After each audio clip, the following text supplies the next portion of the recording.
Imagine, just for a second, that you are far from land, like incredibly far. Yeah, hundreds or maybe thousands of miles from the nearest shore. Exactly. You are suspended perfectly at the very surface of the open ocean. And above you, it's just this blazing, radiant heat of the tropical sun, just burning down from a vast, unbroken dome of blue sky. Right, and below you, it's just an abyss. An endless, bottomless, deep blue extending down into absolute crushing darkness. And you have no solid ground to touch. There's no vibrant coral reef beneath you to hide in, no sandy beach to crawl onto, no branch to climb, no burrow for shelter. You're completely enveloped by this profound, almost terrifying weightlessness. Right. You feel the rhythmic, relentless push and pull of the ocean swells. It's this physical, tactile reminder of the sheer, unfathomable power of the water circulating around you. And yet, you just wait. You hold perfectly still. Astonishingly still. You disguise yourself as nothing more than a lifeless piece of floating debris drifting on the current. I mean, it is an environment of absolute, unforgiving exposure. For the creature we're kind of stepping into the mind of, survival in this vast blue desert depends entirely on tuning into the most microscopic details of that seemingly empty water. Yeah, you are sensing things that human beings can barely even comprehend. Through that dense, heavy water, you feel these minute, localized pressure waves. The frantic, erratic movements of tiny, desperate fish. Exactly. They are seeking a shadow. They're seeking shelter beneath a floating piece of driftwood. Or, well, in this case, they are seeking shelter beneath you. You just let them gather. You wait until they're lulled into a false sense of security in your shadow. And then, with a sudden, explosive burst of kinetic energy, you strike. But here is the impossible part. You don't strike by lunging forward. You swim rapidly backward. Which defies logic. Totally. And as you snatch your prey, it becomes apparent that you have no fins. You don't have flippers. You are completely, entirely limbless. We are experiencing the world through the senses of a reptile. Specifically, the yellow-bellied sea snake. Hydrophis platyrus, a creature that has completely severed its ties with solid ground, conquering what is arguably the most challenging, boundless, and lethal habitat on Earth for an animal whose ancestors once walked, or rather slithered on land. Welcome back to Saltwater Stories. Today, we are embarking on a cinematic journey into a life that just defies basic logic. I mean, a literal air-breathing reptile living its entire life in the open ocean without ever touching land. It's staggering when you really break it down. It is. When you think about the mechanics of taking a legless land animal and just dropping it in the middle of the Pacific Ocean, it sounds like a recipe for immediate ecological disaster. Like if you took a typical terrestrial snake, say a rattlesnake or a python, and dropped it in the pelagic zone, the open ocean, it would be a very short, tragic story. Oh, absolutely. It would exhaust itself, it would drown, it would dehydrate, or it would simply be eaten from below by a shark in minutes. Right. But the yellow-bellied sea snake represents one of the most extreme, astonishing evolutionary transitions among all tetrapods. It really forces us to completely rethink the boundaries of biology. Our mission today is to understand the exact physical, chemical, and behavioral mechanisms that evolution utilized to sculpt this land dweller into a master of the global currents. So where do we even begin? Well, to comprehend this, we kind of have to start by looking back in time. The true sea snakes, the subfamily Hydrophanae, they actually diverged from terrestrial Australasian elapids. Okay, wait, for context, elapids are Those are the highly venomous front-fanged snake. So we're talking about the family tree that includes cobras, coral snakes, and, the fiercely toxic taipans of Australia. Wow. Okay. And this evolutionary split happened relatively recently in geological terms, roughly 1.5 to 3 million years ago. So we're talking about a terrestrial predator that was already highly specialized for hunting on solid ground. Precisely. Now, over time, this divergence produced over 60 distinct species of true sea snakes. But if you look at almost all of them, they remain fundamentally tethered to the coast. Like hanging around reefs. Right. They hang around shallow sunlit reefs, they forage in the mud on the seafloor, they hide in coastal estuaries, they interact constantly with the benthos, which is the physical bottom of the ocean. But the yellow-bellied sea snake is the outlier. A spectacular outlier. It is the only truly pelagic squamate. It left the coast, the reefs, and the seafloor behind entirely, moving out into the deep, open blue where there is absolutely no bottom in sight. To make that leap, I mean, to leave the coast behind forever, you can't just be a regular terrestrial snake that happens to be a good swimmer. No, not at all. The physics of moving through water versus moving over land are completely antagonistic to one another. You would need a massive systemic anatomical overhaul. A profound reorganization of basic anatomy is absolutely required. Think about the fundamental biomechanics of how a snake moves on land. It relies entirely on wide, flat ventral scales running down its belly. When a terrestrial snake undulates, those wide scales provide essential traction. They catch on tiny imperfections in the soil, the rocks, or the bark, and they create friction. The snake uses that friction as an anchor point to push its muscular body forward. But in the open ocean, there is no friction. There is no ground to push against. So those wide belly scales wouldn't just be useless, they would likely create unnecessary drag. It'd be a hydrodynamic liability. So the slow, ruthless process of evolution just stripped them away. In the yellow-bellied sea snake, those wide ventral scales are severely reduced. They become small, hexagonal, and juxtaposed, essentially indistinguishable from the scales on its back and sides. Wow. But evolution didn't just remove the belly scales, it reshaped the entire torso. This reduction allowed the snake's body to form a sharp ventral keel. Like the keel on the bottom of a sailboat cutting through the water. That is the perfect mechanical comparison. A sailboat's keel prevents the boat from being blown sideways by the wind, providing directional stability in a fluid environment.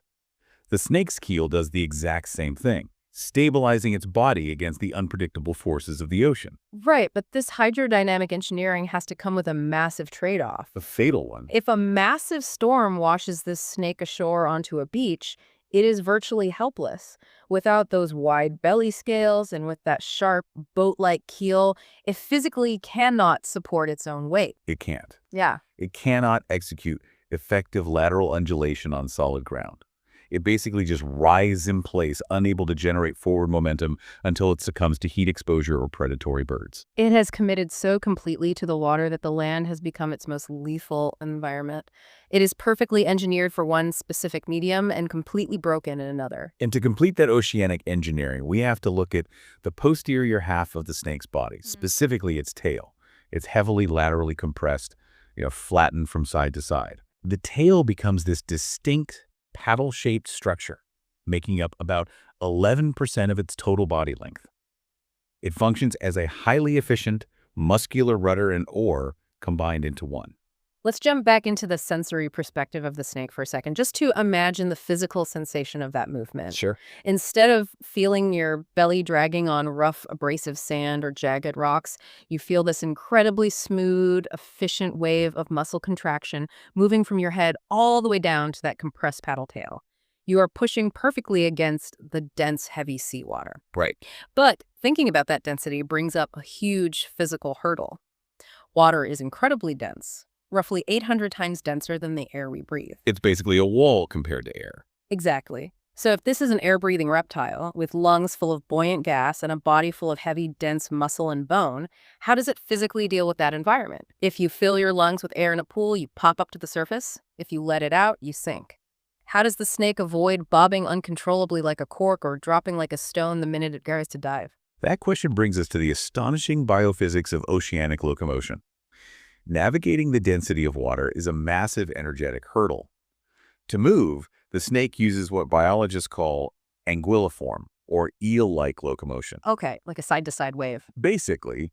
But when marine fluid dynamicists actually modeled this movement, they realized the sea snake doesn't swim exactly like an eel. A fish or an eel maintains a relatively upright, stable vertical posture while waving its body side to side.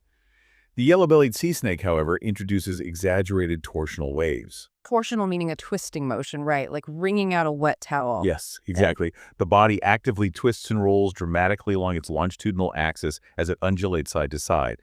And the fascinating part of the biomechanics is that this twisting motion actually leads the side-to-side bending by nearly 90 degrees. Oh, wow. Yeah, this isn't clumsy, uncoordinated swimming. It's a highly calculated, elegant mechanical solution to a complex physics problem. These complex torsional waves balance the swimming snake against the competing constant forces of gravity pulling its heavy muscles down, and the buoyancy of its air-filled lung pushing it up. So it actively maintains roll stability in a three-dimensional fluid column where it has absolutely nothing solid to anchor to. Exactly. It's constantly adjusting its center of gravity through this continuous rolling twist just to keep from flipping over. That requires an incredible amount of neurological coordination. And it achieves this with staggering energetic efficiency.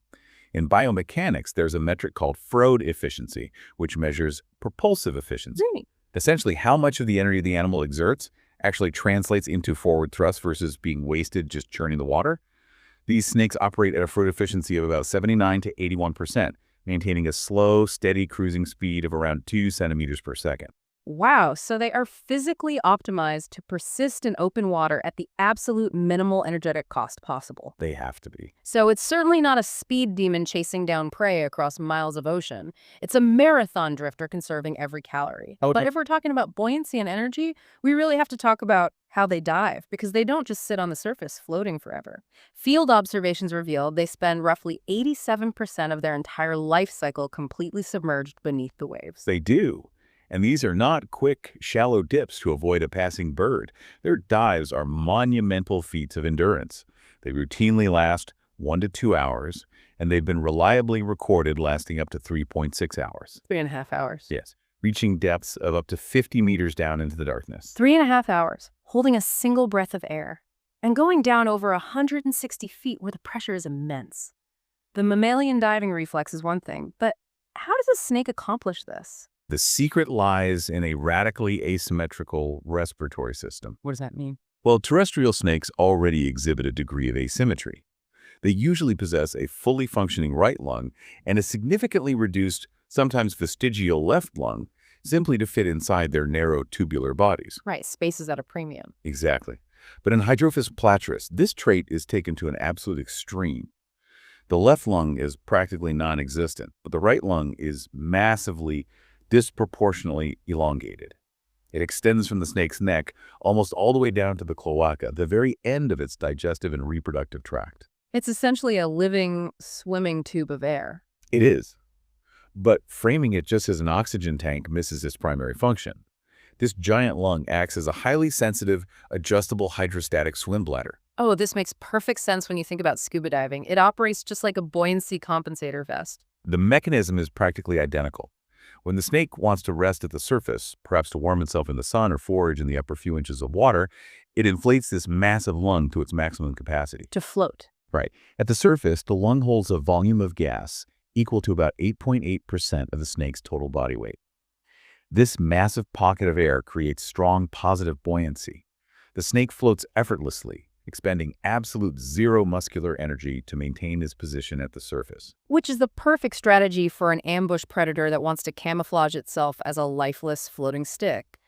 If it had to tread water, the vibrations would scare away every fish in the area. Exactly. Stillness is its greatest weapon. But when it wants to dive deep to escape a storm or seek different temperature gradients, that positive buoyancy becomes a massive hindrance. It would have to fight it. Yeah, if it kept its lung full, it would have to fight constantly, swimming downward with all its strength just to avoid floating back up. It would burn through its oxygen reserves in minutes, so before it dies, it vents the air.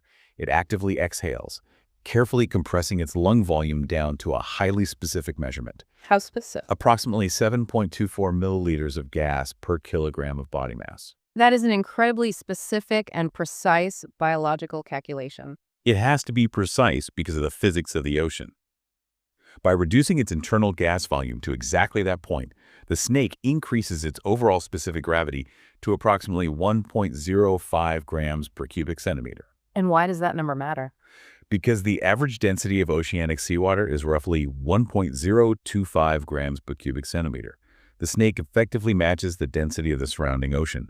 It achieves perfect neutral buoyancy at depth. Meaning the physical forces acting on it are perfectly balanced. It doesn't sink into the abyss and it doesn't float to the surface. It just hovers, weightless. It minimizes the muscular effort required to maintain its vertical position on the water column to nearly zero. And this mastery of density dictates their entire diving behavior.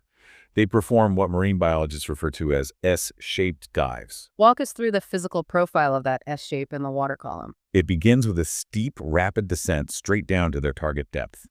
Once they reach the desired depth and achieve neutral buoyancy, they enter a prolonged horizontal phase. They just hover or slowly, effortlessly transit through the water column. And finally, when it's time to return to the surface, they execute a very slow, gradual, multi-stage wave-like ascent.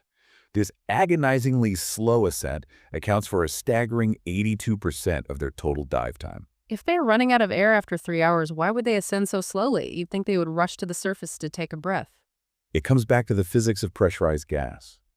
As they ascend from 50 meters down, the immense water pressure around them begins to decrease.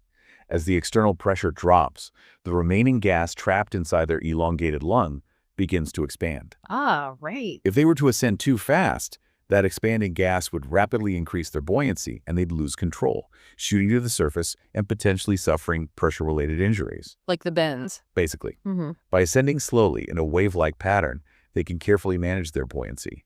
More importantly, they can passively glide upward on subsurface current layers and thermal gradients, essentially letting the physics of the ocean do the heavy lifting, saving their last precious drops of energy. The buoyancy physics are elegant, but I keep coming back to the time frame. 3.5 hours on one breath of air. Even with a lung that runs the entire length of its body, and even if it's hovering motionlessly to conserve energy, that time frame stretches the absolute limits of vertebrate biology. It really does. I mean, a reptile's metabolism is slower than a mammal's, sure, but it still requires a constant supply of oxygen to keep the brain and organs alive. If the yellow-bellied sea snake were only relying on the oxygen stored in its lung, a 3-hour dive would be physiologically impossible. It would suffocate. But it possesses a secondary hidden respiratory system. It literally breathes through its skin. Cutaneous gas exchange? The scheme acts as a lung. Yes, the snake's skin is not just a waterproof barrier. It is a highly vascularized, semi-permeable membrane supplied by dense, intricate networks of microscopic capillaries just below the surface of the scales. So how does that work in the water? When the snake is submerged, it utilizes the physical laws of diffusion. Because the concentration of oxygen in the snake's venous blood is significantly lower than the concentration of dissolved oxygen in the surrounding seawater. Physics dictates that the oxygen molecules must move from an area of high concentration to an area of low concentration. The oxygen passively diffuses across the skin, slipping between the cells, and directly enters the snake's bloodstream. That fundamentally changes how we view the animal. It's not holding its breath in a sealed container. The entire surface area of the animal is functioning like a giant gill. It functions very similarly to an amphibian in that regard. Physiological measurements have shown that while fully submerged and hovering neutrally, Hydrophis platyrus can absorb up to 33% of its total standard oxygen requirement directly from the ocean water. So a third of the oxygen it needs to stay alive just continuously seeps in through its scales from the water. That's a massive physiological boost. But when looking into the mechanics of this, there's another percentage that is even more vital to understanding how they stay down for 3 hours. The skin doesn't just pull things in, it pushes things out. The snake excretes up to 94% of its carbon dioxide waste through its skin into the ocean. This is the real trick. Why is dumping carbon dioxide so much more critical than absorbing oxygen? This touches on a fundamental biological misunderstanding most people have about the sensation of holding their breath. If you take a deep breath right now and hold it, within a minute or two, your chest will start to heave. You'll feel a burning, overwhelming panic and an irresistible urge to exhale and gasp for air. It feels like you are running out of oxygen. But that urge, that panic, is not actually triggered by oxygen depletion. Wait, the alarm bell isn't tied to the oxygen tank running empty. Not at all. The mammalian and reptilian respiratory alarm system is triggered by the toxic accumulation of carbon dioxide waste in the bloodstream. When your cells use oxygen, they produce CO2. If you don't exhale it, that CO2 builds up and reacts with the water in your blood to form carbonic acid. And that's bad. Very bad. This condition is called respiratory acidosis. Your brain has highly sensitive chemoreceptors that detect the blood becoming acidic, and they basically scream at your nervous system, breathe immediately or we die. Okay, so if the snake is venting 94% of its carbon dioxide directly through its skin into the surrounding ocean, The snake essentially unplugs its body's alarm system. By continuously bleeding off the waste gas into the water, it prevents its blood from ever becoming dangerously acidic. The chemoreceptors in the brain stay completely quiet. wow. This physiological loophole allows the snake to peacefully utilize every last molecule of stored oxygen in its giant lung without ever being forced to the surface by the sheer panic of respiratory acidosis. It hacks its own nervous system by turning its skin into an exhaust pipe. That is brilliant. And the physiological adaptations for prolonged diving go even further. While we know Hydrophis platyrus utilizes cutaneous respiration across its entire body, scientists studying the anatomy of closely related sea snakes have documented something truly incredible. They possess what is called a modified cephalic vascular network. The network where? It's this complex, dense web of large veins and blood sinuses located right beneath the skin of their forehead and snout. A localized breathing network right on the head. Essentially, yes. This network covers the front of the skull and converges into a large central vein that actually penetrates the bone of the skull through a specialized foramen, a hole, and drains directly into the brain. It acts as a highly specialized, localized accessory respiratory organ. That's incredible. During deep, extremely hypoxic dives, when oxygen levels in the blood are dropping dangerously low, this network pulls dissolved oxygen directly from the seawater and routes it straight into the brain, completely bypassing the rest of the circulatory system. So it's like an emergency backup. Exactly. It is a fail-safe designed to keep the central nervous system functioning when the rest of the body is starving for air. It's highly probable that our yellow-bellied sea snake employs similar anatomical tricks. Every single square inch of this animal, inside and out, is relentlessly optimized for the reality of living in a fluid void. So we have an animal that can hover neutrally in the water column, manage its own specific gravity, and literally breathe through its skin and forehead. Great. But let's transition to how it actually survives day to day. How does it interact with a world that lacks solid ground? Because if we think about a terrestrial snake, its entire sensory world is built around the earth. It flicks its forked tongue to pick up heavy, set particles resting on the ground, and it rests its jaw on the dirt to feel the seismic vibrations of approaching footsteps. But in the open ocean, those traditional senses are heavily compromised. Smelling a chemical scent trail that has been diluted by 1 trillion gallons of circulating turbulent seawater is incredibly difficult, if not impossible. And there is no solid ground to transmit seismic vibrations. The yellow-bellied sea snake had to completely innovate its sensory apparatus. Let's return to that first-person perspective we opened with. Imagine floating at the surface on a perfectly calm, glassy day. You are surrounded by a slick of floating seaweed, dead wood, and maybe some plastic debris. The water is perfectly, eerily still. And then you feel it. A tiny, erratic vibration pulsing against your face. Yeah. If scent is diluted, and they don't have external ears to hear sound in the traditional sense, what exactly is picking up that microscopic movement in the water?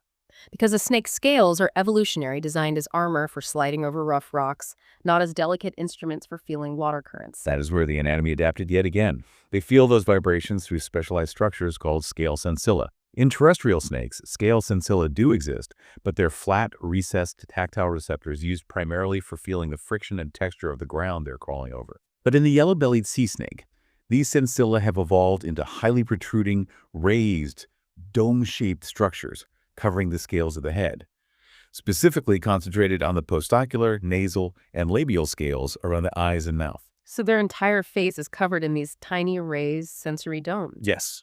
And because they physically protrude out from the flat surface of the scale into the water, they act as highly sensitive hydrodynamic mechanoreceptors. They're designed to physically bend and react to minute water displacements, turbulence, and low-frequency pressure waves moving through the fluid.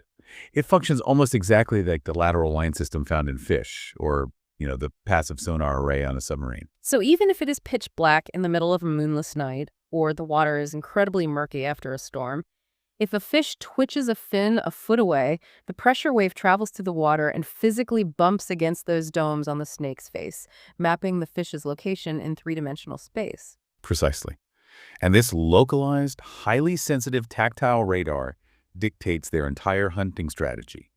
They are strictly float-and-wait ambush predators.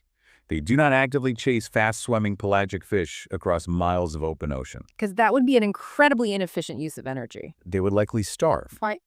Instead, they rely on the physical dynamics and currents of the ocean to bring the food to them. They allow themselves to drift into convergence zones.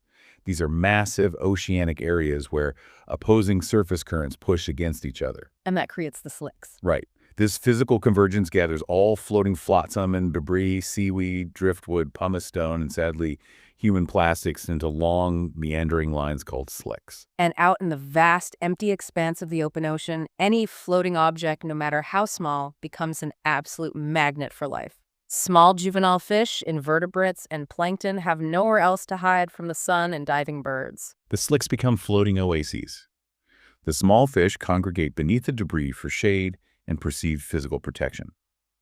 The sea snake simply floats among the debris, perfectly camouflaged by its absolute stillness, looking for all the world like a dead branch. When a fish makes the fatal mistake of seeking shelter in the shadow beneath the snake senses the hydrodynamic vibration of its fins through those facial domes. And then comes that backward strike we discussed at the very beginning. That mechanic blew my mind. A snake swimming in reverse. Why is that necessary? It's an incredibly rare locomotor ability among snakes, but it is physically essential in this specific context. If the snake simply lunged forward to bite, its own head moving rapidly through the dense water would create a localized bow wave, a pressure wave pushing out in front of it. Oh, I see. That wave would physically push the tiny lightweight fish away before the snake's jaws could even close around it. Like trying to catch a piece of floating dust in the air, your hand just pushes the air and the dust out of the way. Exactly. By rapidly throwing its body into reverse and swimming backward, while simultaneously striking laterally to the side, it changes its hydrodynamic profile. It essentially slides its mouth sideways over the prey before the pressure wave can alert and displace the fish. It snatches the prey before the fish's nervous system can even register the disturbance. So once the jaws close, what does this all mean for the venom? Because we can't talk about sea snakes without addressing their toxicity. And we really need to be clear here, we aren't trying to paint this animal as a malicious monster. The venom isn't toxic out of spite or aggression toward humans. It is a highly specific chemical tool. It is a purely practical evolutionary solution to a very difficult physics problem. The extreme toxicity is necessary for survival, not intimidation. To understand why, let's look at a physical analogy. Imagine an astronaut on a spacewalk, floating in the frictionless vacuum of zero gravity, trying to catch a fast-moving object. If they reach out and grab it but don't secure it instantly, Newton's third law of motion dictates that the very act of struggling with the object will push the astronaut spinning away into the void. Because they have no ground to brace their feet against. Exactly. The ocean is essentially a three-dimensional, frictionless environment for the snake. It has no claws to hold onto a struggling fish, no heavy coils to constrict it against the ground, and it certainly cannot track a chemical scent trail over miles of open water if the prey manages to escape. That is the exact biomechanical dilemma. If the snake's venom is slow-acting, like many terrestrial vipers whose prey runs away and dies slowly over minutes or hours, the fish will simply swim out of the snake's jaws and vanish into the infinite abyss. The meal is lost forever, and the snake has wasted precious energy. Therefore, the venom must act with terrifying speed. It has to shut the prey down instantly. It contains incredibly potent, highly evolved neurotoxins, specifically designed to cause rapid, instantaneous muscular paralysis. The moment the venom enters the fish's bloodstream, it blocks the nerve signals, and the fish is immobilized immediately. Boom. This allows the snake to simply hold onto the paralyzed prey and swallow it whole right then and there, without a struggle that could attract larger predators. It's a tool of ultimate biological efficiency. Furthermore, their physical anatomy reflects this specialized diet. Their fangs are remarkably tiny, often under 1.5 millimeters long, and their heads are quite narrow and elongated. This severely constrains the size of the prey they can even attempt to swallow. Right, they aren't out there hunting dolphins or trying to bite scuba divers. They are highly specialized for picking off little juvenile mullets, anchovies, and small pelagic fish. But while they are floating at the surface, hunting these tiny fish, they also have to avoid being eaten themselves. Which brings up an interesting adaptation regarding their vision.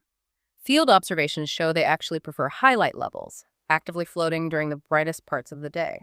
Yes, molecular studies on their visual opsins, the specific light-sensitive proteins in the photoreceptor cells of their eyes, show a distinct evolutionary specialization for detecting visual contrast in bright, high-glare environments. Interesting. Why? It's theorized that by floating horizontally at the very surface of the water during the bright daylight hours, they have a massive visual advantage. They look down into the water column, against the bright, glaring backdrop of the sunlit sky above them. Any fish swimming below in the darker water appears as a sharp, high-contrast, easily detectable silhouette. That makes perfect sense for hunting. But wait, if they are floating completely motionless at the very surface of the ocean in broad daylight, Fully exposed, aren't they just sitting ducks? The open ocean is completely ruthless. It is teeming with hungry sharks, aggressive predatory seabirds, and massive pelagic fish like tuna and mahi-mahi that would happily swallow a 2-foot snake. It seems like the surface in the middle of the day is the worst possible place to take a nap. You have just identified the predator paradox of the yellow-bellied sea snake. By all logical, ecological rules, they should be decimated by predation. Despite floating completely exposed, with no reef to hide in and no burrow to retreat to, on the surface of an ocean filled with apex predators, they are rarely, if ever, eaten. Why? Do they secrete a foul-tasting chemical? Are they covered in spines? It comes down to a visual defense strategy called the posmatism warning coloration. This is precisely where they get their common name. They possess a striking, brilliant, neon canary yellow underbelly that sharply, aggressively contrasts with a deep, jet black back. Oh, right. And their paddle tail is heavily patterned with bright yellow and black spots or bands. In the animal kingdom, this high-contrast yellow and black combination is a universal neon billboard that screams, "I am highly venomous and eating me will be your final mistake." It's the same visual language as a wasp or a poison dart frog. But what if a predator doesn't get the message and decides to take a bite anyway? If the snake is actively threatened or feels a large disruption in the water, it exhibits a fascinating, highly specific defensive behavior. It won't try to flee because it knows it can't outswim a shark or a diving bird. Instead, it will tightly coil its body at the surface and lift that brightly patterned yellow and black paddle tail out of the water, waving it erratically in the air. Using its own tail as a decoy. Exactly. The tail mimics the movement and coloration of the head, but it is vastly more visible.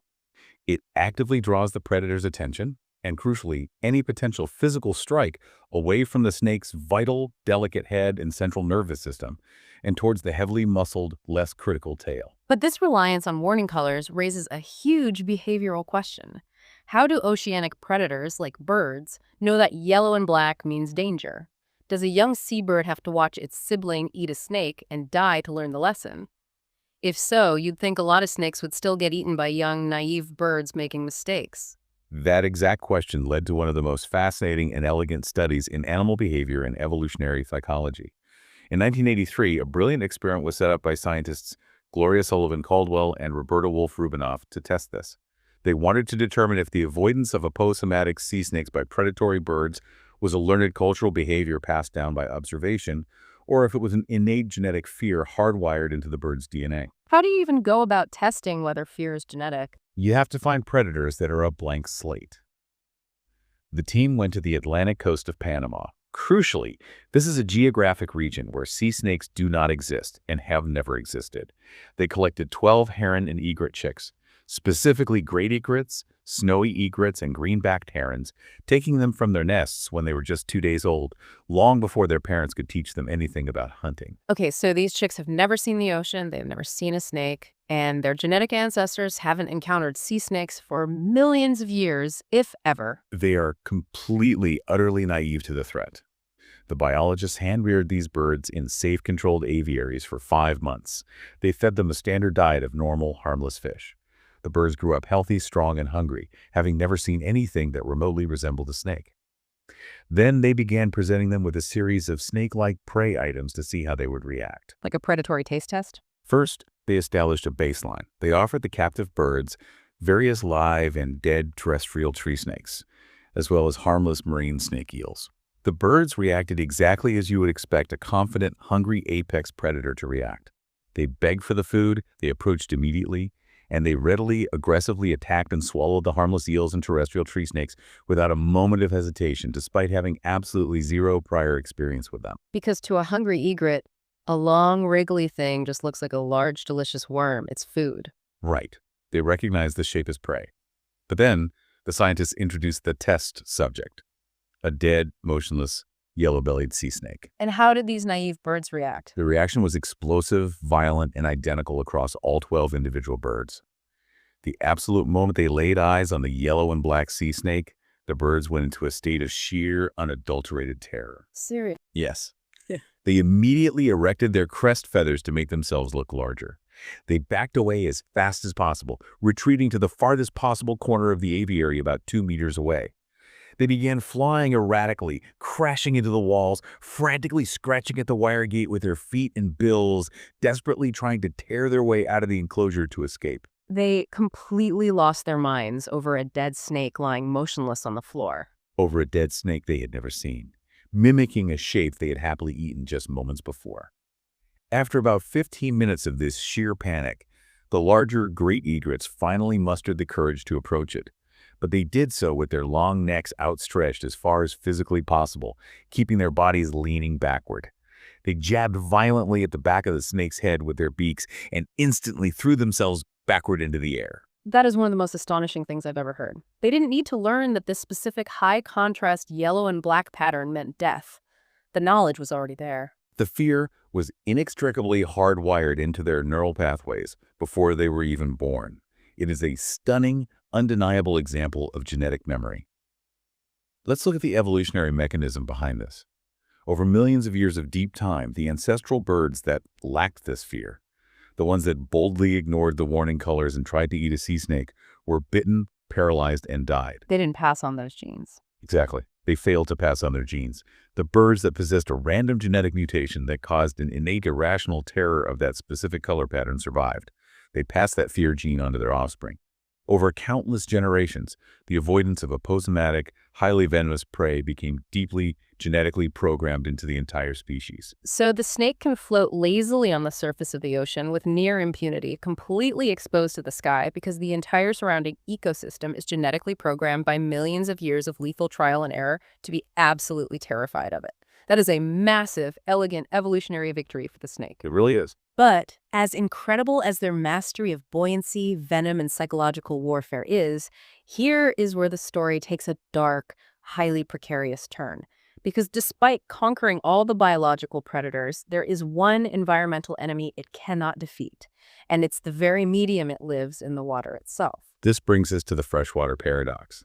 This paradox exposes the most critical hidden vulnerability of Hydrophis platyrus. Let's step back into our first-person perspective in the open ocean.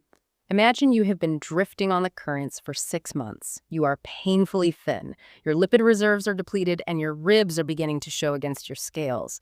You are surrounded by trillions upon trillions of gallons of water, a liquid horizon stretching infinitely in every direction, and yet you are slowly dying of agonizing thirst. It is a cruel, almost poetic irony of biology. For decades, it was a basic assumption in marine biology that sea snakes simply drank the surrounding seawater, just as marine fish do. The assumption was that they used their specialized anatomical salt glands to filter and excrete the excess heavy salt, much like sea turtles, marine iguanas, or seabirds do. It seems like the logical evolutionary answer. If you live in saltwater, you develop a filter. But that's not what happens. It was proven entirely false through rigorous physiological observation. The yellow-bellied sea snake cannot safely drink full-strength oceanic seawater. If a dehydrated snake attempts to drink the ocean, the hypersaline water enters its digestive tract. Because the ocean water is far saltier than the snake's internal bodily fluids, the brutal physical laws of osmosis take over. Right, water moves to dilute the salt. Exactly. The salt literally pulls the remaining fresh water out of the snake's cellular tissues and into its gut to balance the salinity. Drinking seawater actually accelerates their dehydration. If they drink it, they will quickly desiccate and die. Wait, but you just mentioned they do possess a salt gland. If they have the hardware, why doesn't it work? They do possess a sublingual salt gland, located neatly under the protective sheath of their tongue. And this gland does actively secrete highly concentrated sodium and potassium ions.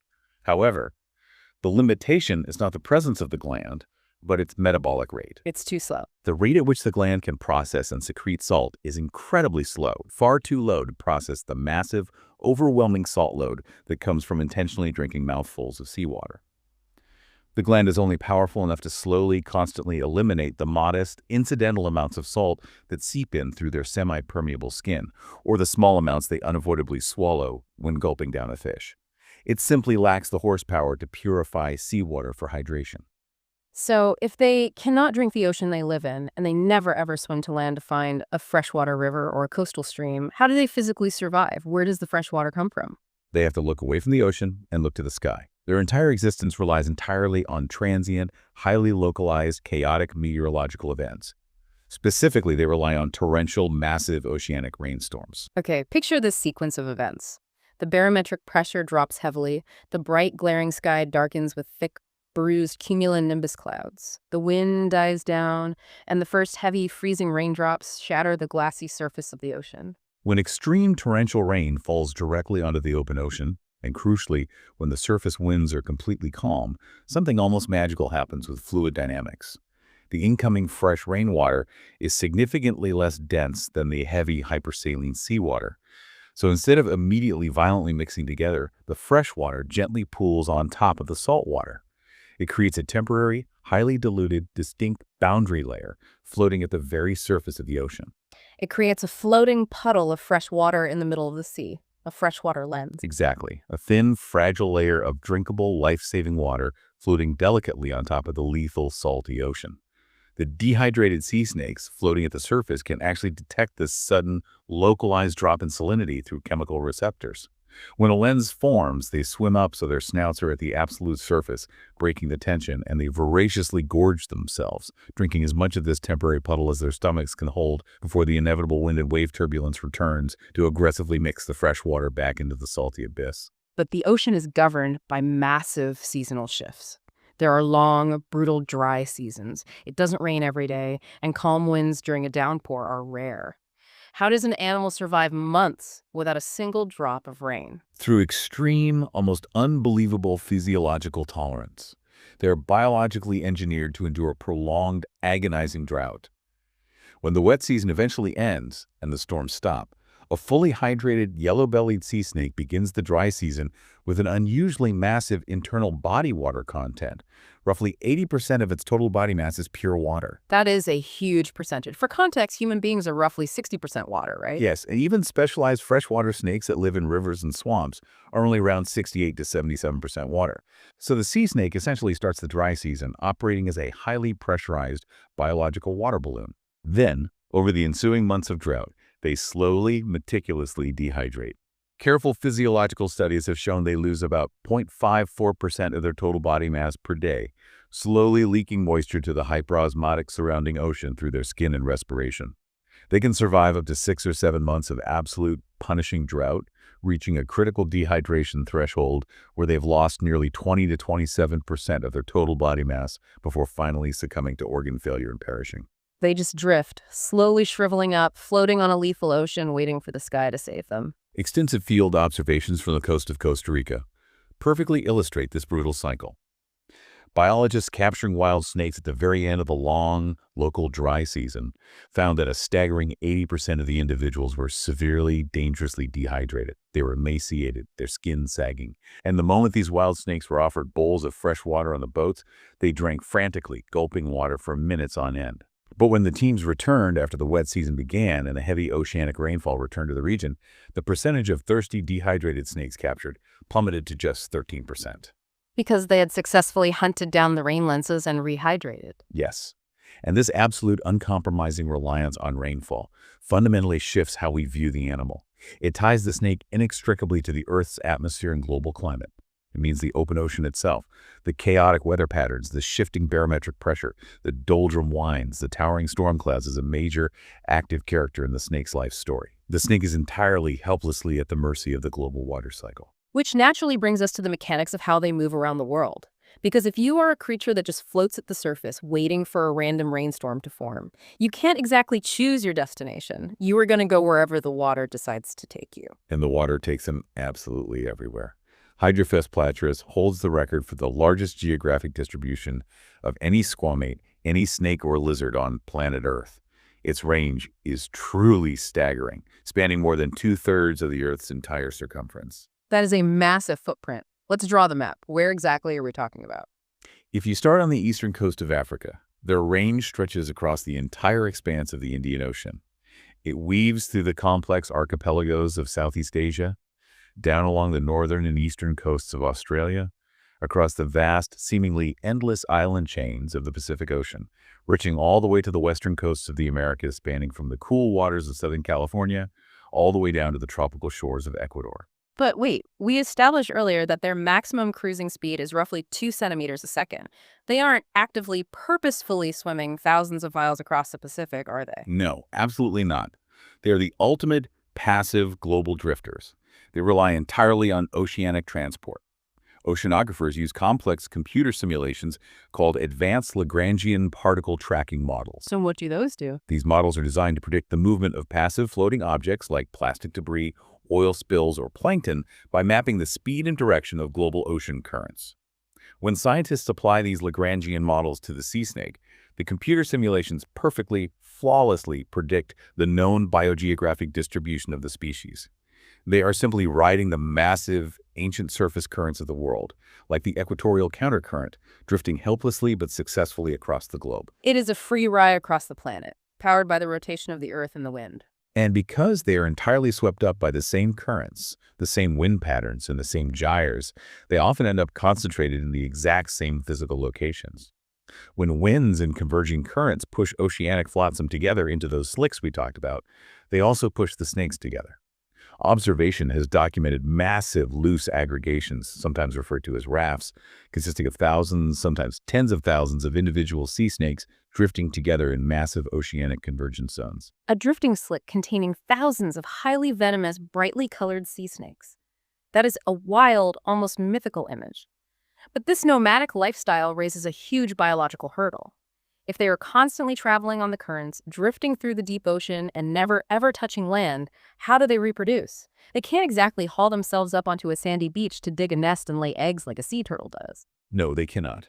A leathery snake egg laid in the ocean would quickly become waterlogged, succumb to osmotic pressure, and the embryo would drown in salt water. Like their terrestrial Australasian ancestors, they have bypassed the need for eggs entirely. They are oviviparous. Meaning they give live birth. Yes, the females incubate the embryos internally and give birth to live, fully formed young directly into the open ocean after a gestation period of roughly 6 months. This reproductive strategy was a mandatory, non-negotiable evolutionary adaptation. Without the ability to give live birth, they could never have severed their ties to the coast. They would always be tethered to the land for reproduction. And crucially, there's absolutely zero parental care. So the babies are on their own right away. The very moment a newborn snake is expelled from its mother into the churning ocean, it is entirely on its own. It must instinctively know how to swim using torsional waves, how to perfectly balance its lung volume for diving, how to hold its breath, and how to ambush prey. It is entirely independent from second one. Okay, so they ride the massive currents across the Indian and Pacific Oceans, breeding and giving live birth as they drift. But if you look closely at the map of their global distribution, there is a glaring, massive, impossible gap. The Atlantic Ocean. Why aren't they in the Atlantic or the Caribbean? If they are the ultimate global drifters and they ride the currents everywhere else, why do they just abruptly stop? That missing puzzle piece is one of the great defining questions of marine biogeography. How does an animal that has conquered the Pacific fail to cross into the Atlantic? The answer lies in invisible walls. They are trapped by thermal and geological barriers that they simply cannot cross. I was looking at the map, and their presence just abruptly stops at the southern tip of Africa. It looks like they hit a physical brick wall. But it's not land holding them back, is it? It's the water temperature. Yes, let's explain the thermal wall. Remember, all reptiles are ectotherms. They're cold-blooded. They do not generate their own internal body heat. Their core body temperature is entirely dictated by the temperature of the water surrounding them. For the yellow-bellied sea snake, their lower lethal temperature limit is roughly 18 degrees Celsius, or about 64 degrees Fahrenheit. And if it gets colder? If the water drops below that critical threshold, their physiological systems begin to shut down. Their locomotor abilities fail, meaning they can no longer swim or hold their heads up to breathe. They stop feeding, their digestion halts, and eventually they slip into a coma and die. So they absolutely cannot survive in cold water. Now look at the ocean currents at the southern tip of Africa. To drift passively from the warm Indian Ocean into the Atlantic Ocean, the snakes would have to ride the currents around the Cape of Good Hope. But that specific geographic region is completely dominated by the Benguela Current, which features incredibly strong, freezing cold upwelling water from the deep ocean. The surface water temperature drops drastically and consistently below their lethal limit. So any snake that happens to drift a little too far south on the current just freezes to death and sinks before it can ever cross the Cape into the Atlantic. The cold current acts as an invisible, impenetrable thermal wall. Precisely. It is a biological dead end. And if we look at the other side of the world, trying to enter the Caribbean Sea from the Pacific Ocean, they face a different kind of wall. a massive physical geological barrier known as the Isthmus of Panama. Okay, what happened there? Molecular dating of their DNA suggests the core group of pelagic hydrophis originated and began spreading across the Pacific roughly 2 million years ago. But the geological land bridge of the Isthmus of Panama rose from the sea and completely closed off the gap between North and South America around 3 million years ago, physically separating the Pacific from the Caribbean forever. Oh, wow. So they literally evolved and arrived at the door roughly a million years too late to swim through. The door was already shut. A geological wall. Exactly. They were locked out of the Atlantic basin. Although in modern times, an occasional stray unlucky snake might get sucked through the locks of the man-made Panama Canal, they have never successfully established a breeding population on the Atlantic side. The environmental conditions, the currents, and the temperatures are just too restrictive for a population to take hold. It is deeply humbling to think that this incredibly robust, highly venomous creature that has masterfully conquered 2/3 of the globe is completely held back by a few degrees of temperature drop and a narrow strip of dirt. But if we look closely at where they do live, right on the edge of that barrier, there is a specific place where this global nomadic drifter actually got stuck. And when it got stuck, cut off from the main currents, it began to change. You're referring to the Golfo Dulce enigma. This is perhaps one of the most fascinating, rapidly unfolding discoveries regarding the evolution of the species. Yes, the subspecies Hydrophis pliturus anthos. Let's set the physical scene so we understand why this place is so weird. Golfo Dulce is a large gulf located on the southern Pacific coast of Costa Rica. But it's not a typical gently sloping bay. It's shaped incredibly deeply, like a glacial fjord. It is a massive, deep, tectonic embayment. It features an incredibly deep inner basin that plunges down to over 215 meters deep. But the most crucial geological feature defining this ecosystem is what lies at the mouth of the Gulf, where it meets the Pacific. There's a shallow, underwater rocky sill, only about 60 meters deep, that physically separates the deep inner basin from the broader, circulating Pacific Ocean currents. It's like a deep bowl sitting inside a larger bathtub, with a high lip keeping the water inside the bowl from easily mixing with the rest of the tub. That is exactly how the fluid dynamics work. This shallow sill dramatically, physically restricts the exchange of water between the deep inner basin and the colder, circulating coastal ocean. Because the water is trapped and stagnant, the inner basin develops unique, highly extreme environmental conditions. The surface water in the Gulf can become exceptionally brutally hot, regularly reaching up to 32.5 degrees Celsius, which is extremely warm for ocean water. And because there is so little circulation, occasionally the deeper waters become anoxic, meaning the oxygen is completely depleted, creating dead zones. And trapped permanently inside this hot, stagnant, sometimes suffocating bowl is a highly localized, completely endemic population of sea snakes. But when you look at them, they don't look anything like the millions of snakes floating out in the open Pacific. They look radically, shockingly different. As we discussed, the typical widespread yellow-bellied sea snake relies on that sharp, high-contrast aposematic coloration, a deep black back and a bright yellow belly. But the isolated population trapped in Golfo Dulce, now formally classified as the distinct subspecies Hydrophis pliturus anthos, is entirely brightly canary yellow. Just all yellow? They're almost completely monochromatic. Sometimes an individual might have a few tiny scattered black specks on its tail, but they completely lack the solid black dorsal stripe. A completely yellow snake. And their physical dimensions have changed too, right? They aren't just a different color. They have undergone significant morphological changes. They are remarkably, measurably smaller. A typical Pacific snake drifting off the coast of California might average 60 to 75 centimeters in length. The xanthic, all-yellow snakes trapped in Golfo Dulce average only about 49 centimeters. Their muscular paddle tails are also measurably shorter in proportion to their bodies. Consequently, they weigh about 33 to 50% less than their oceanic cousins. So in a very short amount of evolutionary time, they shrank dramatically, and they completely lost their iconic black paint job. Why? If aposematism works so well in the open ocean to scare off birds, why abandon it here? I would deduce it has something to do with the albedo effect, the way colors absorb or reflect light and heat. Your deduction is exactly in line with the prevailing scientific theory. It points directly back to that extreme, punishing surface temperature of the Gulf. Basic physics dictates that the color black actively absorbs intense solar radiation, while yellow reflects a significant portion of it.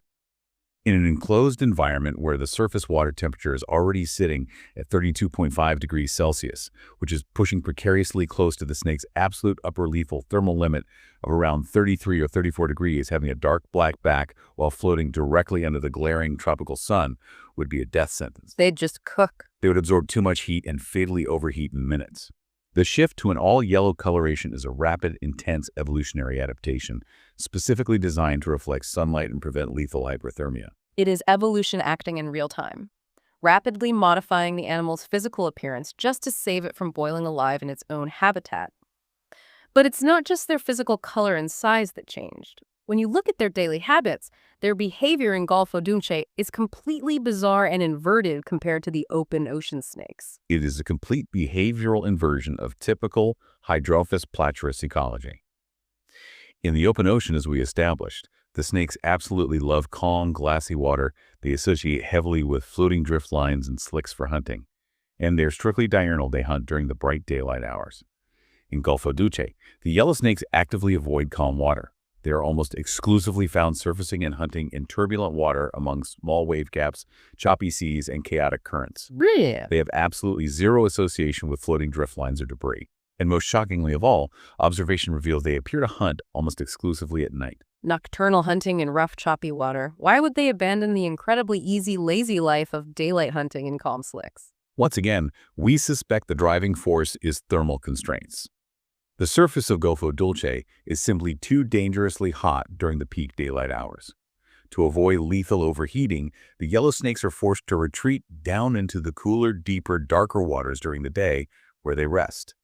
They only surface to feed at night under the cover of darkness when the ambient surface temperature drops slightly to a survivable level. But if they are hunting at night in choppy, turbulent water, and they aren't using the floating debris to attract fish, how do they even catch anything? We established earlier that they need still water to feel the microscopic vibrations of fish on their facial domes. Rough waves would create so much hydrodynamic noise it would blind their senses. They solve that problem by developing a completely novel, highly specialized ambush posture.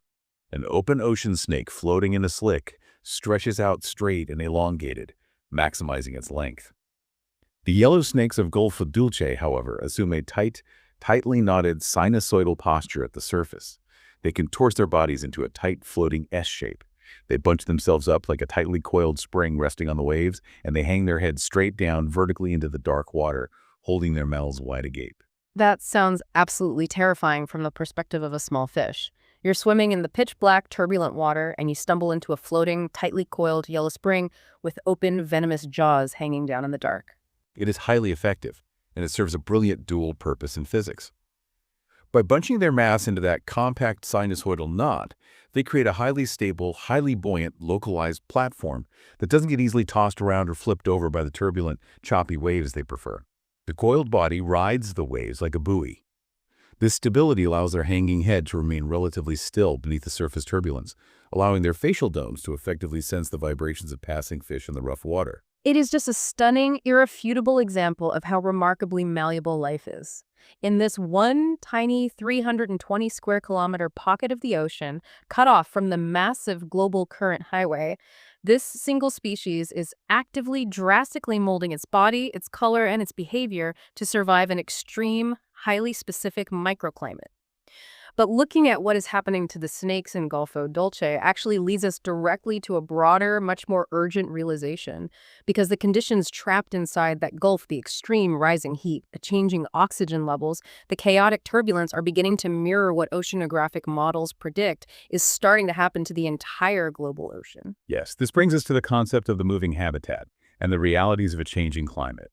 The future existence of Hydrophis platurus is intimately linked to the overarching health and stability of the Earth's atmosphere and its oceans. If we look back at the freshwater paradox we discussed earlier, the undeniable fact that this marine reptile living in the largest body of water on Earth will slowly die of dehydration if the sky doesn't rain. This specific physiological requirement makes them uniquely, terrifyingly vulnerable to atmospheric shifts. They are an oceanic animal whose day-to-day survival is entirely dictated by the weather in the sky.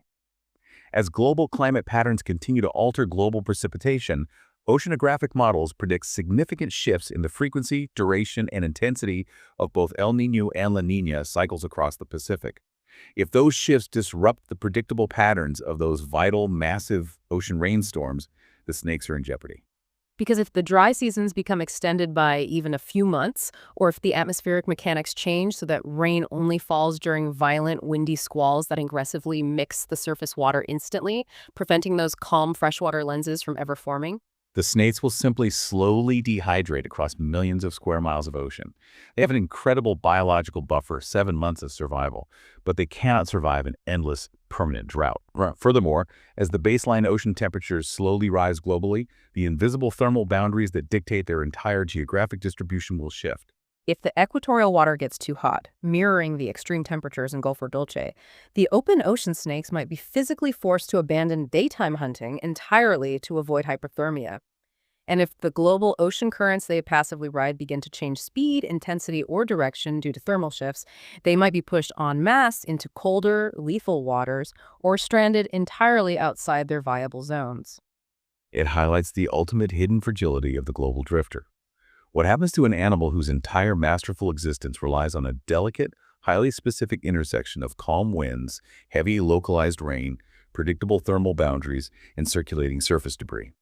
We're looking at a creature perfectly, exquisitely adapted over millions of years to the Pacific Ocean of the past, now facing an ocean that models indicate is changing its fundamental physical parameters in a matter of decades. It makes you look at this animal and its absolute reliance on the physical mechanics of the planet in a completely different light. It isn't just an animal living in the water, it is a product of the water. Let's return, one final time, to that solitary animal we pictured floating in the void at the very beginning of our journey. The blazing, relentless tropical sun has finally set over the horizon. The endless, blindingly bright blue sky is replaced by a vast, cold, infinitely deep canopy of stars. The ocean water turns from bright blue to an impenetrable, inky pitch black. The snake is suspended motionlessly at the surface, a tiny ribbon of life in an infinite void. It feels the gentle, massive, rhythmic undulation of the ocean swells rolling beneath it, powered by storms thousands of miles away. Knowing what we know now, understanding the physics and the biology, it isn't just a strange, misplaced land animal anymore. It is a masterful, elegant expression of fluid dynamics. It is a skin-breathing, storm-chasing survivor that drinks the rain and passively rides the massive, global conveyor belts of the sea. Which brings us to a final provocative thought regarding how we view life on this planet. If you look at a map of terrestrial animals, lions, elephants, even birds, their lives and evolutions are strictly defined by physical borders. They are contained by impassable mountain ranges, wide-rushing rivers, coastlines, and continents. But the yellow-bellied sea snake belongs to no coastline. It recognizes no nation. It claims no landmass as its home. It is a creature entirely governed by the physics, the chemistry, and the thermodynamics of the planet itself. It's tied only to the global atmospheric water cycle, to the invisible shifting thermal barriers of ocean temperature, and to the ancient, endlessly circulating rivers of the ocean currents themselves. It reminds us, quite profoundly, that life doesn't merely inhabit the ocean as a static backdrop. Life is physically shaped, mercilessly constrained, and endlessly propelled by the very currents, temperatures, and storms that drive the physical world. It's a deeply profound realization. We are looking at an animal that is simultaneously so incredibly vulnerable that a lack of rain will kill it, yet so perfectly elegantly adapted that it has successfully conquered 2/3 of the globe without ever taking a single step. I want to offer a very sincere thanks to you, the listener, for sharing this incredibly deep, fascinating documentary experience with us today. It has been a true privilege to unpack the complex biological and physical layers of such an extraordinary, boundary-defying organism. The next time you stand on a beach and look out at the vast, seemingly empty expanse of the open ocean, take a long moment. Look past the waves. Imagine the incredible, invisible lives, the skin-breathing, venomous drifters quietly, masterfully navigating the deep blue just beneath the surface, waiting for the rain. Thank you for joining us on this edition of Saltwater Stories. We'll catch you next time.